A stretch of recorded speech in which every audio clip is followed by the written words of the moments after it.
Hey, Mike Nelson here with Real Estate Fanatics, bringing you some more powerful, updated information on what's going on in real estate. So today we want to talk about, for those that are really interested in maybe a side hustle, maybe it's a full-time job, one natural fit for a lot of people, especially those that are detail-oriented, that are organized, that like checklists, like those are your transaction coordinators.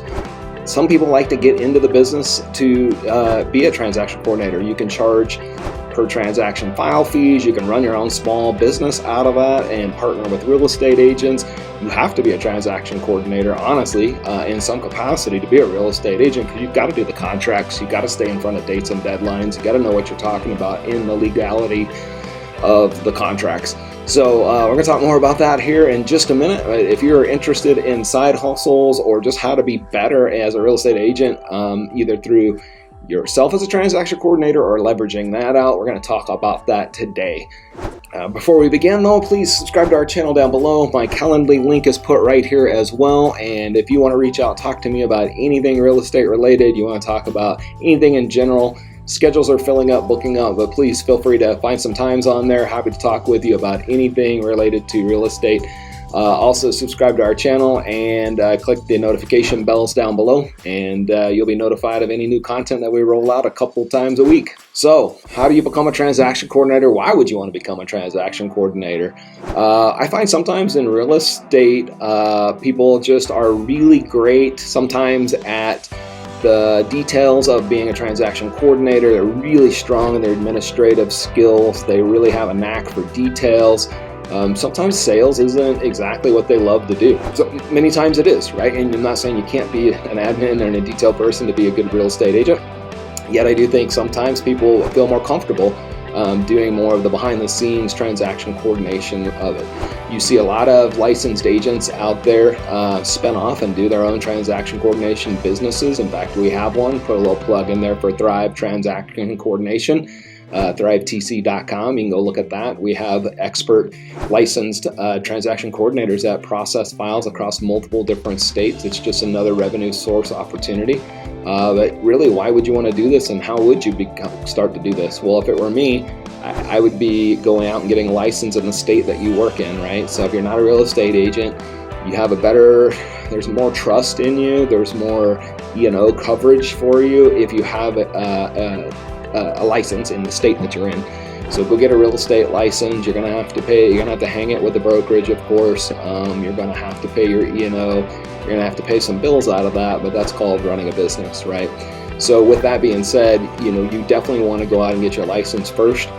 That way too, if you ever want to practice real estate and that's not your primary thing is selling homes, you can always do the transaction coordinator and make money off of that on your self-employed world of a TC company. But yeah, you can still do a deal or two here if family has anything or just something lands in your lap. It gives you ability to add some different additional income to your business. So on the transaction coordinator side, again, we talked about it, go get licensed, go look at a brokerage that makes sense for you, hang your license there, pretty much let them know you're probably not going to do a lot of business, or at least that may be your intent as far as sales. So they may have special plans for you, like admin type plans or referral agent type plans, where you're not paying a lot of monthly cost for that company, because you're really not going to, in theory, sell a bunch of business. You're mostly there to support it. Another strategy could be is who needs a small office like a boutique or something like that might need a transaction coordinator company.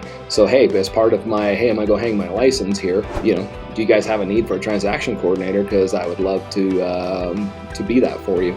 Or go into a company that already has a transaction coordinator and learn from them, right? Maybe join their team. Like we have a team and it's got transaction coordinators on it. You could join that team, pay a little cost, and then learn from that TC, right? That could be an opportunity as well to get your feet wet, so to say.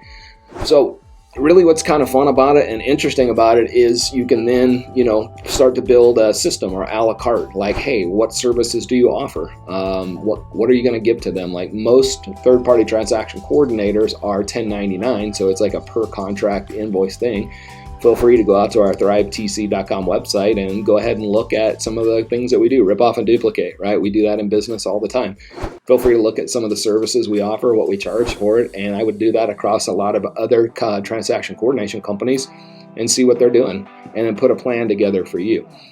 The other thing that we've kind of learned on that is start simple, right? Don't offer 800 things because you're just trying to figure this out, right? Start simple with the services that you offer. The biggest thing that you're going to want to do, right, is to earn that trust from people. So going out and just coming from value, how can I help you, right? Those type of things are going to be much better than just especially if you're new and people don't really know you in the community as a real estate agent or an expert. Real estate agents can be kind of fickle, right? Especially when it comes to their contracts, because they want to make sure that you're not putting them in a tough position, whether it's with the clients, the Department of Regulations, so on and so forth. So definitely pair up maybe with a mentor that does a lot of contracts, whether that's a real estate agent, or most successful teams probably are either third partying it out or have their own W-2 transaction coordinator. It's a great way to make some extra money on the side. You can charge a couple $300 per file. Some brokerages are actually hiring TCs full-time to give value to their agents. So a lot of different scenarios out there. I think other than that, it's just about being a student of the game, right? Learning as much as you can about real estate, learning as much as you can about contracts. That's probably one of the weaknesses I see in the industry, is not being super studious to the contracts and the rules and regulations, and knowing them off the top of their head, right? And knowing the flow. Like in Colorado, there's a lot of dates and deadlines, and there's a lot of flexibility in there, which is great for people that really know the contracts and know how to use those dates and deadlines. If you're in other states, sometimes a lot of those dates and deadlines are lumped together into smaller or larger buckets, if you will, for dates and deadlines. So a lot of it's just about getting to know your state, your contracts. A lot of times the schools don't really teach you about the contracts in depth. Yes, you have to know them and they'll give you some kind of overview of them, but they're not really showing you how to use those in daily real activities with a transaction. So just getting out and just being an intern and being a sponge is where I would start. Then I would move it into studying the services that I want to offer. Then I need to put a marketing plan together to see how I'm going to get agents to kind of use us as a TC, so on and so forth. So hope that was helpful for you. We would love to provide you any content or value if you want. If you'll put something down in the comments below, happy to share any of our systems with you. If you'll subscribe to our channel, we'd appreciate it. Like this video if you found value, and click the notification bell. Thanks.